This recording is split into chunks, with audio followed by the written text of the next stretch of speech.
Estimados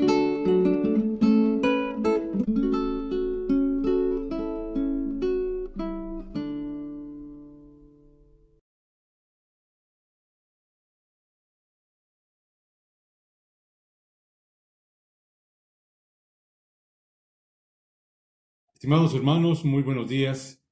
Le damos gracias al Señor porque nos permite una vez más llegar ante ustedes por este medio, por este canal. Y queremos iniciar nuestra escuela de formación cristiana en esta mañana con una oración. Vamos a orar. Padre nuestro, agradecemos, Señor, tu bendición, tu misericordia. Agradecemos que tú nos permitas ahora abrir tu palabra en este día, Señor, en el que nos das la vida, en el que permites que nuestros hermanos se puedan conectar para que pues podamos atender juntos a esta clase de escuela de formación cristiana, Señor nuestro. Gracias por tu palabra una vez más. Te pedimos, Dios bendito, que bendigas a nuestros hermanos que están en sus hogares atendiendo. Especialmente te pedimos por nuestros hermanos que han estado enfermos, aún por aquellos que continúan en sus lechos, Señor. Queremos pedirte que les envíes su pronto alivio, Señor nuestro. Y a nosotros, danos la seguridad siempre, Señor, en tu palabra, de que en tus manos podemos estar siempre seguros, Señor nuestro. Gracias por esta oportunidad que nos das. En el bendito nombre de nuestro Señor Jesucristo te lo agradecemos. Amén.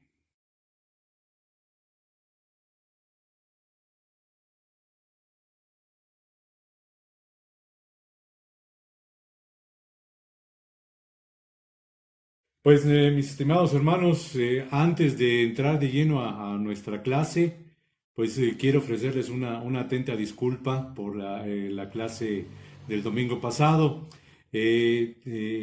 Mencioné que bajaron del arca Aarón y sus hijos y pues creo que no fue así, hermanos. Los que bajaron fueron, iba a decir Moisés, pero Moisés tampoco bajó, sino que fue Noé junto con su familia.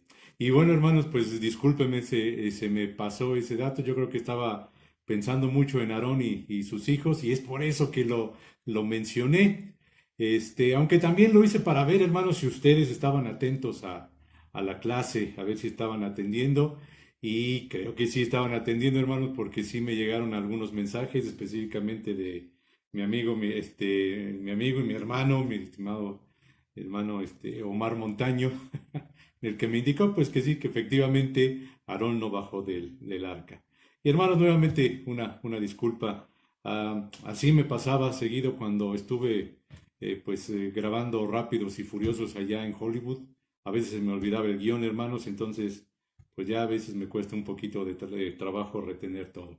Pero hermanos, reconocemos, sí, discúlpenos este error nuevamente. Vamos a procurar revisar con más atención los mensajes que les enviamos nosotros. Gracias, hermanos. Pues, hermanos, estábamos terminando el aspecto sobre el sacerdote.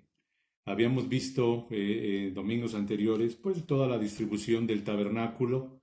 El domingo pasado vimos un elemento importante que era el sacerdote.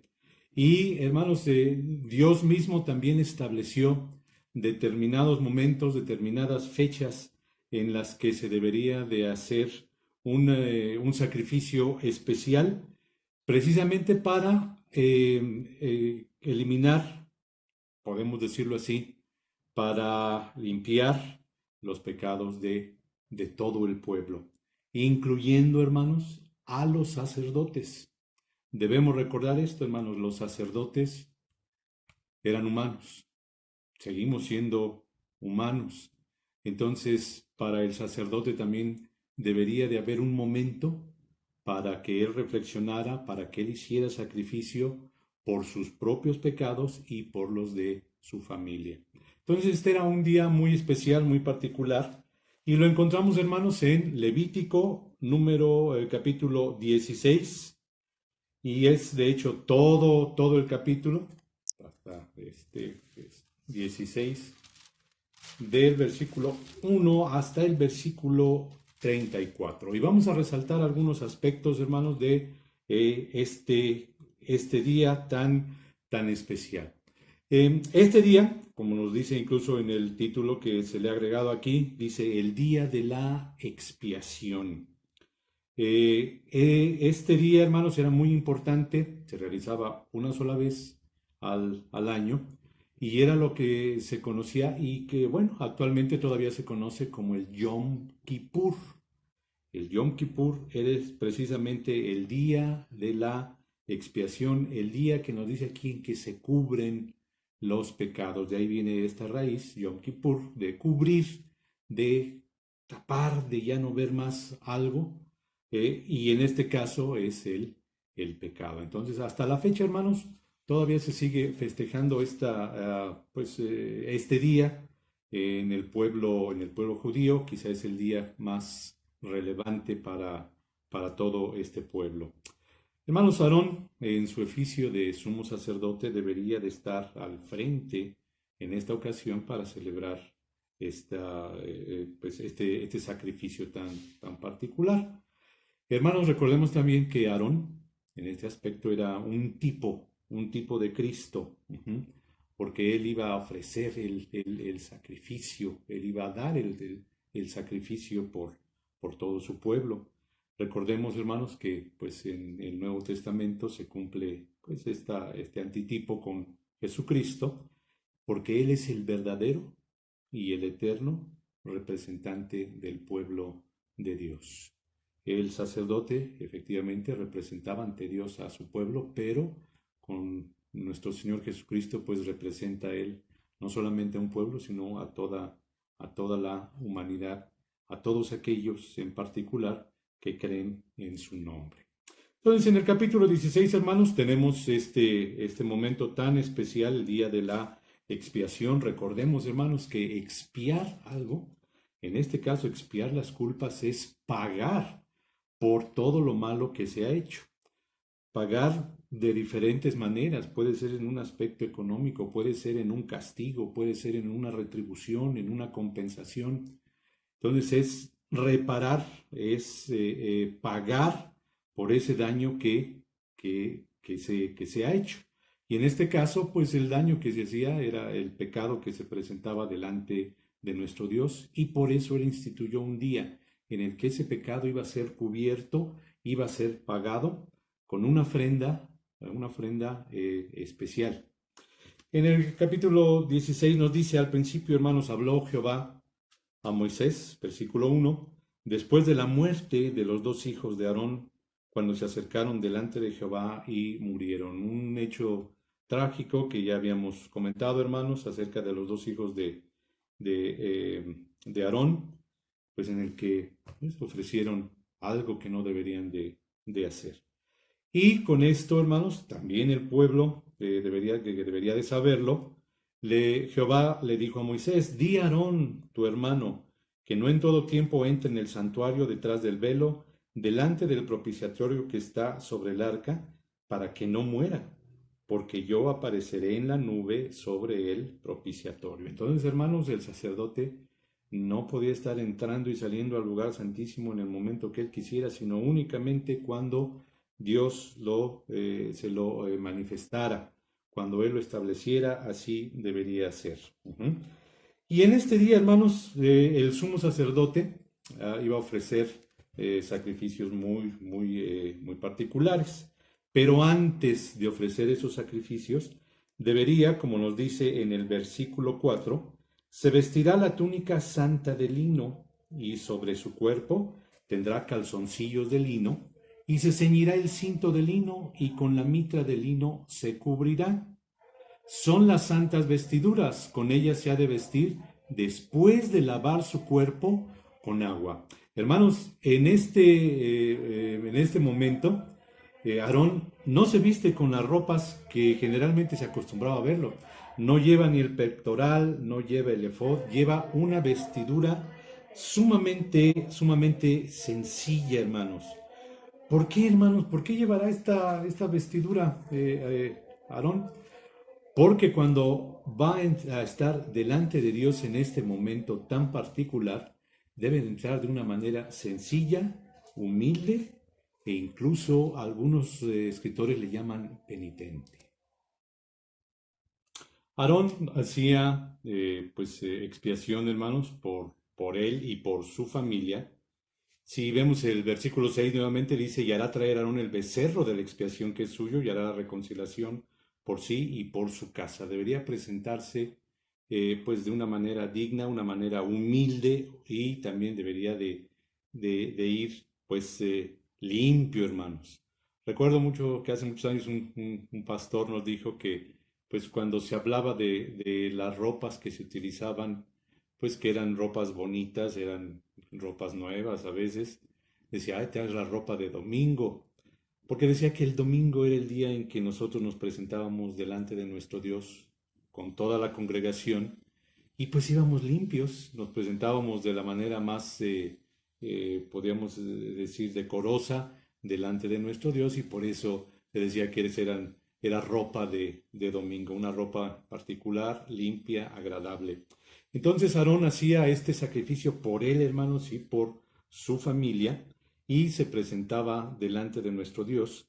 Y debería de traer, nos dice aquí, versículo 7, después tomará los dos machos cabríos y los presentará delante de Jehová a la puerta del tabernáculo de reunión. Debería de presentarse con dos machos cabríos, vamos a llamarlos dos chivos, hermanos, y además un becerro eh, para hacer la expiación. Nos dice, hermanos, una cosa muy particular aquí en el versículo 8, y echará suertes Aarón sobre los dos machos cabríos, una suerte por Jehová y otra suerte por Azazel. Hermanos, no sabemos la forma, en primer lugar, en que cómo era este tipo de suertes que hacían ellos, pero era una manera en la que Dios daba pues a conocer también su voluntad en este tipo de suertes, hermanos. No eran suertes como las conocemos ahora en loterías o ese aspecto, sino que era precisamente un tipo de suerte, un tipo de denominación que ellos tenían que a la fecha no sabemos cómo se hacía, hermanos. Nos dice aquí algo también muy interesante. Uno de los chivos iba a ser para ofrenda a Jehová y el otro dice que era por Azazel. A veces, hermanos, los escritores, las personas que se dedican a pues, hacer estos estudios bíblicos, nos dicen que Azazel pudiera haber sido quizá por ahí un demonio que existía en el desierto. Otros dicen que Azazel era el nombre precisamente de ese animal, ese macho cabrío que se iba a, a sacrificar, o a más no a sacrificar en este caso, sino a darlo en el desierto. Otros más dicen que es como una barranca en donde se hacía caer a este animal. No sabemos realmente a qué era esa denominación, pero sí lo que vemos es que estaba apartado precisamente para llevar eh, pues todo lo que era, en él se cargaba el pecado. Nos dice que el macho cabrío sobre el cual cayere la suerte por Azazel en el versículo 10 lo presentará vivo delante de Jehová para hacer la reconciliación sobre él, para enviarlo a Azazel al desierto. Entonces, hermanos, hacía primero Aarón la expiación vamos a decir, del santuario en el que pues presentaba él estos sacrificios por todo el pueblo. Una vez que presentó por él, por su familia, presentaba el sacrificio por todo el pueblo, hermanos. Desde cuando él degollaba, nos dice en el versículo 15, al macho cabrío en expiación por el pecado del pueblo, dice, llevará la sangre detrás del velo adentro y hará de la sangre como hizo con la sangre del becerro, y la esparcirá sobre el propiciatorio y delante del propiciatorio.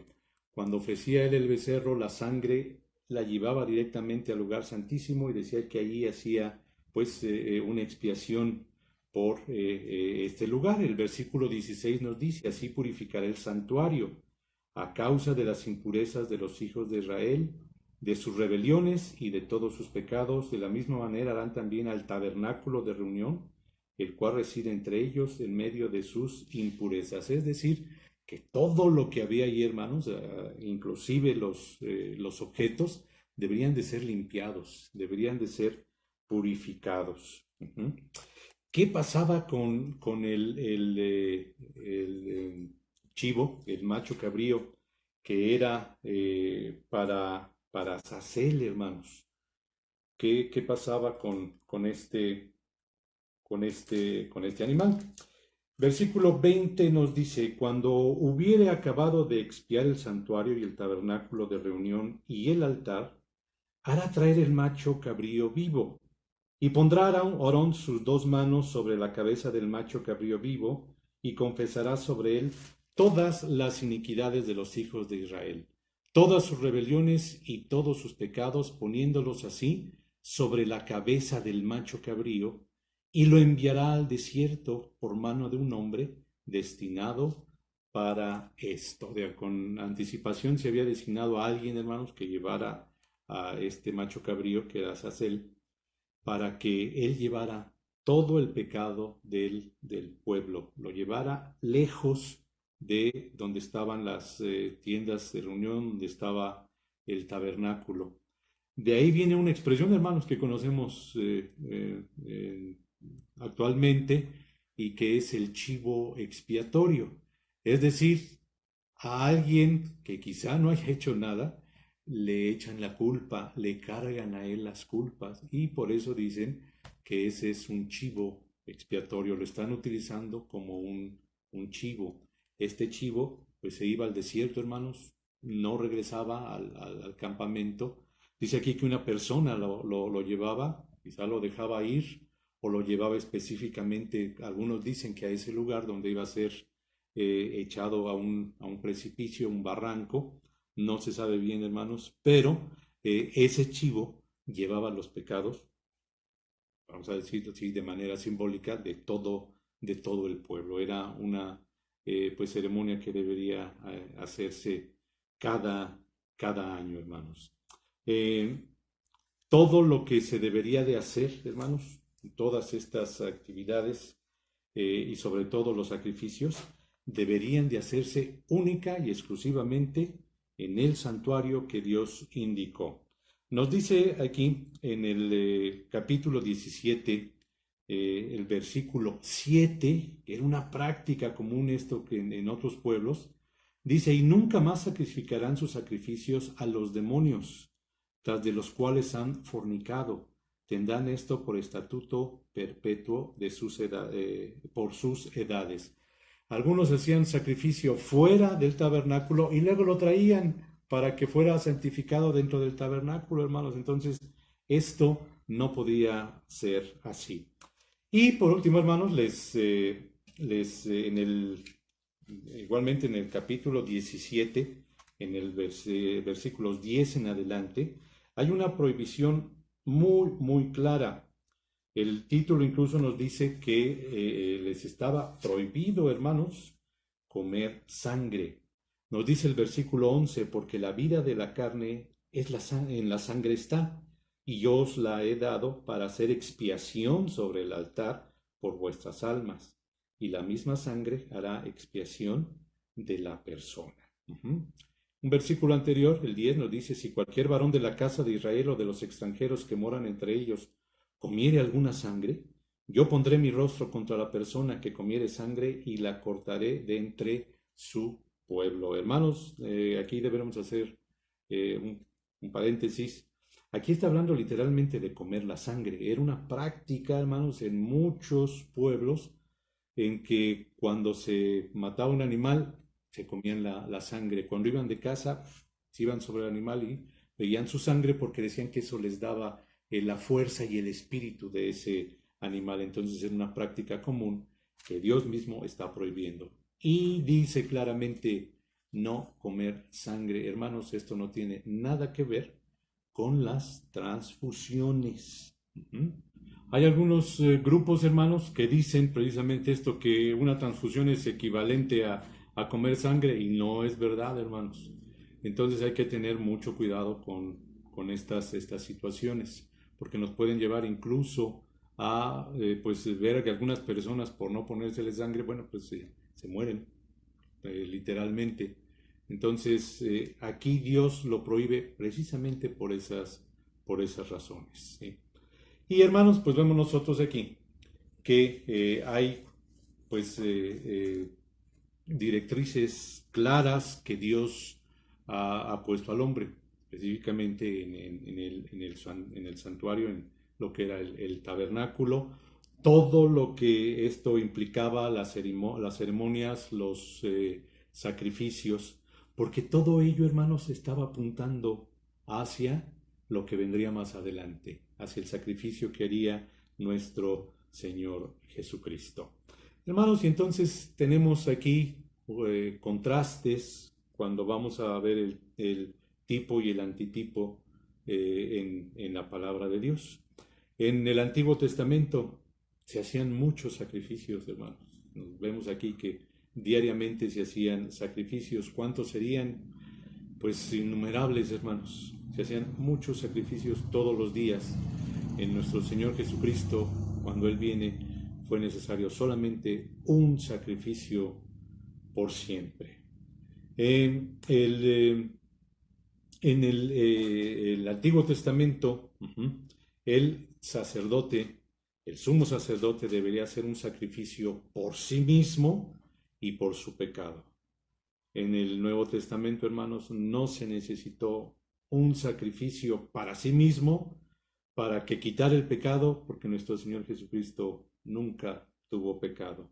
No se necesitó ese sacrificio. De hecho, nuestro Señor Jesucristo fue el sacrificio por todos nosotros.